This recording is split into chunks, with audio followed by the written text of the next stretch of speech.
ओम शांति। 3 अगस्त 2022 की साकार मुरली है।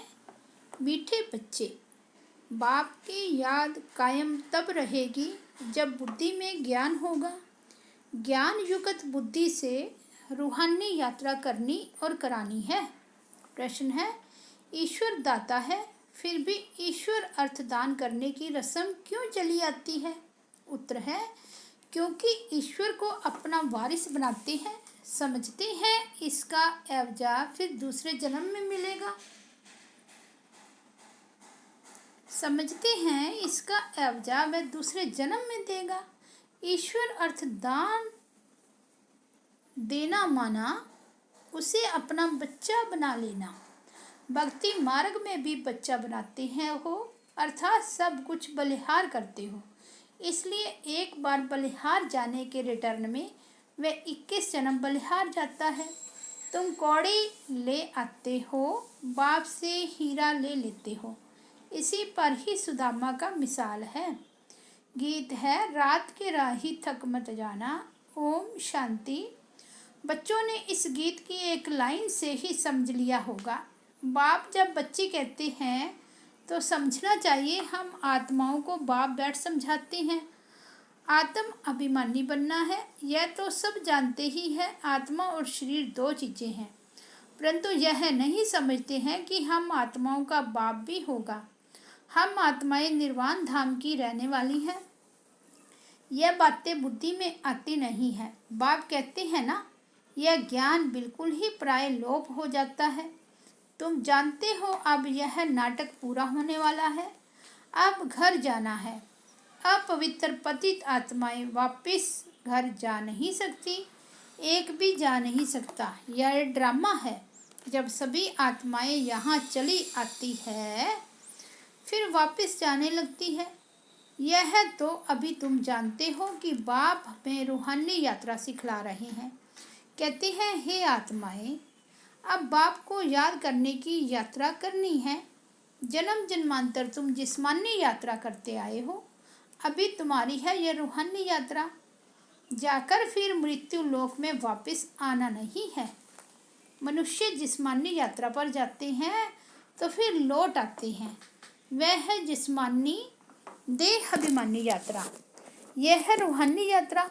सिवाय बेहद के बाप के यह यात्रा कोई सिखला नहीं सकते।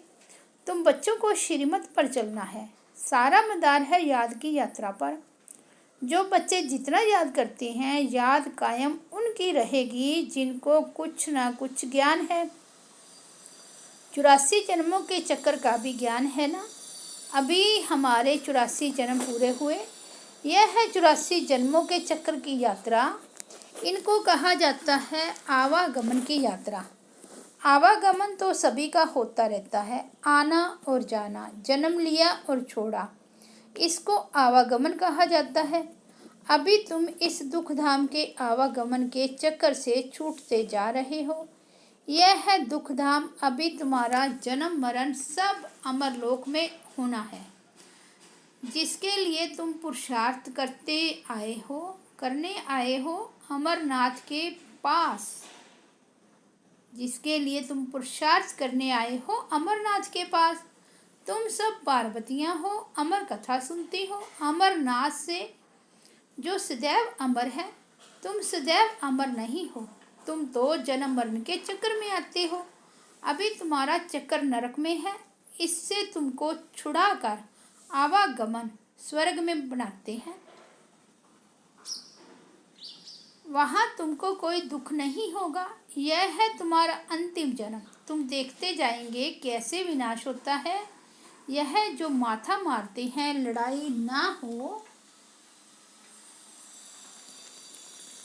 या कहते हैं बम से जाकर समुद्र में डाल दे, ये सब बेचारे कहते रहते हैं, परंतु यह नहीं जानते कि अब समय आकर पूरा हुआ है। तुम अभी संगम पर हो और दुनिया वाले समझते हैं कि अभी तो अर्जुन कलयुग शुरू होता है।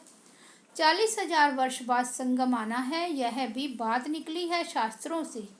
बाप कहते हैं, तुम जो कुछ वेद शास्त्र आदि पढ़ते, दान पुण्य आदि जन्म जन्मांतर से करते आए हो, यह सब है भक्ति मार्ग। तुम जानते हो हम पहले ब्राह्मण फिर देवता बनते हैं। ब्राह्मण वर्ण है सबसे ऊंचा, यह तो प्रैक्टिकल बात है। ब्राह्मण बनने बगैर कोई देवता वर्ण में आ नहीं सकते। तुम निश्चय करते हो हम ब्रह्मा के बच्चे हैं, शिव बाबा से दैवी राज्य ले रहे हैं। अभी तुम्हारा पुरुषार्थ चलता है, रेस भी करनी ही पड़ती है। अच्छी रीति पढ़कर फिर दूसरों को भी पढ़ाएं, लायक बनाएं तो वह भी स्वर्ग के सुख देखें। कृष्णपुरी को तो सभी याद करते हैं। श्री राम को छोटेपन में झूला आदि नहीं झुलाते हैं। श्री कृष्ण को तो बहुत प्यार करते हैं, परंतु अंधश्रद्धा से समझते तो कुछ भी नहीं है। बाप ने समझाया है, इस समय यह सारी सृष्टि तमो प्रधान काली है। भारत बहुत सुंदर गोल्डन एज था, अब तो आयरन एज में है।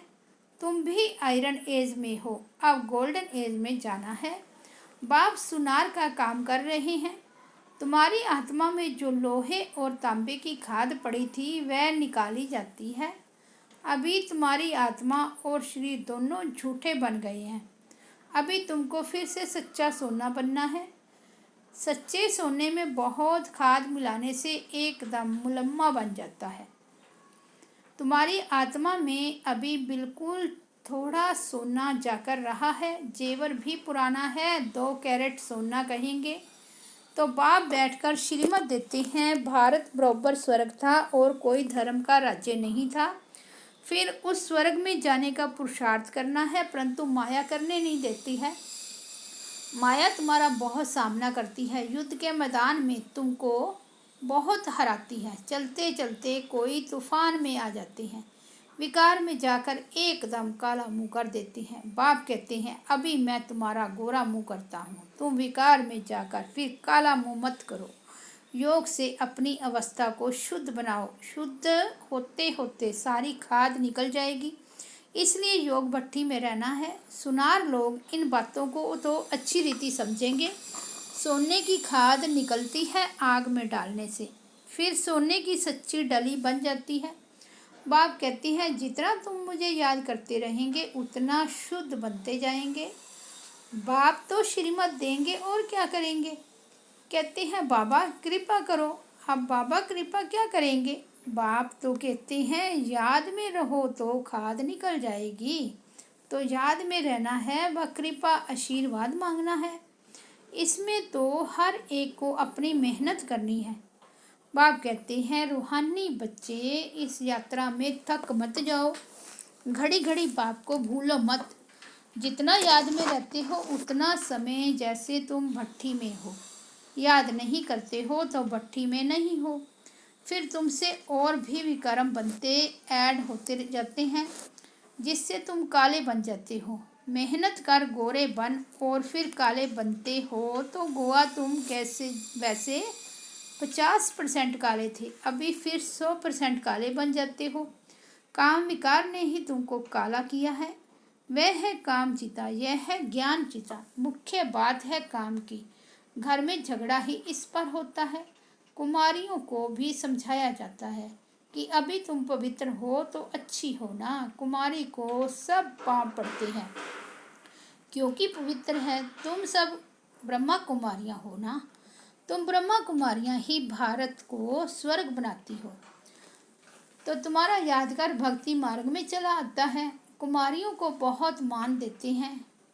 है तो ब्रह्मा कुमार भी, परंतु माताओं की मेजॉरिटी है।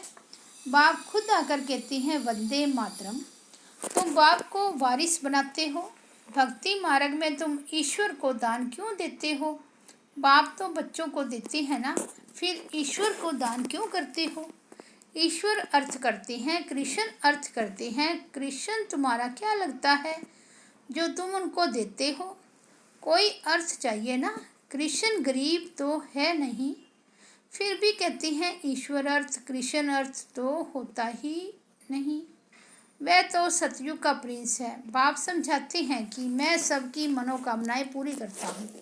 कृष्ण तो मनोकामनाएं पूरी कर ना सके, वह तो कृष्ण को ईश्वर समझ कृष्ण अर्पणम कहती हैं। वास्तव में फल देने वाला मैं हूँ। भक्ति मार्ग की सब बातें समझाई जाती है। शिव बाबा तो तुम को तुम देते हो तो जरूर बच्चा ठहराना। भक्ति मार्ग में भी बच्चा है, यहाँ भी बच्चा है। भक्ति मार्ग में अल्पकाल के लिए एवजा मिल जाता है, अभी तो है डायरेक्ट, इसलिए तुमको 21 जन्मों के लिए वर्षा मिलता है। यहाँ तो पूरा बलिहार जाना पड़े। तुम एक बार बलिहार जाते हो तो यह 21 बार बलिहार जाते हैं। तुम कौड़ी ले आते हो तो बाप से हीरा लेने लिए। अंदर समझते हैं हम चावल मुट्ठी शिव बाबा के भंडारे में डालते हैं। सुदामे की बात अभी की है। शिव बाबा तुम्हारा क्या लगता है जो तुम उनको देते हो? बच्चा है तो तुम बड़े ठहरे ना। समझते हो एक देवे तो लाख पावे, देने वाला दाता वह एक ही है। साधु लोग तुमको कुछ देते नहीं हैं। भक्ति मार्ग में भी मैं देता हूँ, इसलिए बाबा पूछते हैं तुमको कितने बच्चे हैं। फिर कोई को समझ में आता है, कोई को समझ में नहीं आता है। अभी तुम जानते हो हम शिव बाबा पर बलि चढ़ते हैं। हमारा तन मन धन सब उनका है। वह हमको 21 जन्मों के लिए वर्षा देंगे। साहूकारों का हृदय बदीरण होता है। बाबा का नाम ही है गरीब निवाज। बाप कहते हैं तुमको अपना गृहस्थ संभालना है, ऐसे नहीं कि तुम यहाँ बैठ जाओ, सिर्फ श्रीमत पर चलते रहो। माँ में एकम याद करो बस। भक्ति मार्ग में भी तुम गाते हो कि मेरा तो एक दूसरा ना कोई। तुम बच्चों को कितनी बातें समझाई जाती हैं, सब तो एक जैसे समझ वाले हो नहीं सकते। पिछाड़ी में निकलेंगे, फिर तुम्हारे में बल भी होगा, सुनने से ही झट आकर पकड़ लेंगे। निश्चय हो कि बाप हमको 21 जन्मों के लिए स्वर्ग का मालिक बनाते हैं तो एक सेकंड भी ना छोड़े। यह बाबा अपना भी अनुभव सुनाते हैं ना। यह तो जोहरी था, बैठे बैठे क्या हो गया, बस देखा बाबा द्वारा बादशाही मिलती है। विनाश भी देखा, फिर रजाई भी देखी तो बोला बस छोड़ो इस गुलामी को। साक्षात्कार हुआ परंतु ज्ञान नहीं था। बस मुझे बादशाही मिलती है। देखते हैं बाप स्वर्ग की बादशाही देने आए हैं तो फट से पकड़ना चाहिए ना। बाबा ये सब आपका है, आपके काम में लग गया। बाबा ने भी सब कुछ इन माताओं के हाथ में दे दिया। माताओं की कमेटी बनाई, उन्हों को दे दिया। बाबा ही सब कुछ कराते थे। समझा बाबा ने 21 जन्मों के लिए बादशाही मिलती है तो अब तुम भी लो ना। बाबा ने झट गुलामी छोड़ दी। जब से छोड़ा है तब से बड़ा खुशी में चलते आए हैं। यह तो अनेक बार हमने देवी देवता धर्म स्थापन किया है। बाबा ने ब्रह्मा कुमार कुमारियों द्वारा अनेक बार स्थापन किया होगा। जब ऐसी बात है तो देरी क्यों? बाबा से तो हम 21 जन्मों का वर्षा जरूर लेंगे। बाबा घर बार तो नहीं छुड़ाते हैं। भल उनको भी अच्छी रीति संभालो, सिर्फ बाप को याद करना है। नशा रहना चाहिए कि हम बाबा के बने हैं। बाबा को लिखते हैं बाबा फलाना बहुत अच्छा निश्चय बुद्धि समझदार है, बहुतों को समझाते हैं, परंतु निश्चय बुद्धि हमारे पास तो आते नहीं। बाबा से मिले ही नहीं और मर जाए, फिर बाबा से वर्षा कैसे मिलेगा? यहाँ तो बाप की गोद लेनी होती है ना। निश्चय हुआ और शरीर छोड़ दिया, मेहनत कुछ भी नहीं। आयरन एज से गोल्डन एज ना बने तो कॉमन प्रजा में जन्म ले लेंगे। अगर बच्चा बन अच्छी रीति पक्का होकर फिर शरीर छोड़े तो वारिस बन जाए। वारिस बनने में मेहनत थोड़े ही लगती है। कोई तो सूर्यवंशी रजाई पाते हैं, कोई तो सर्विस करते करते पिछाड़ी में एक जन्म लिए करके रजाई की पाग पा लेंगे। वह कोई सुख थोड़े ही हुआ। रजाई का सुख तो पहले ही है, फिर कलाएं कम होती जाती हैं। बच्चों को तो पुरुषार्थ कर माँ बाप का फॉलो करना है। मम्मा बाबा की गद्दी पर बैठने के लायक तो बनो, हार्ट फेल क्यों होना चाहिए? पुरुषार्थ कर फॉलो करो, सूर्यवंशी गद्दी का मालिक बनो। स्वर्ग में तो आओ ना। ना पास होते हो तो चंद्रवंशी में चले जाते हो, 2 कला कम हो जाती है। अच्छा, मीठे मीठे सिक्की लदे बच्चों प्रति माता पिता बाप दादा का याद प्यार और गुड मॉर्निंग।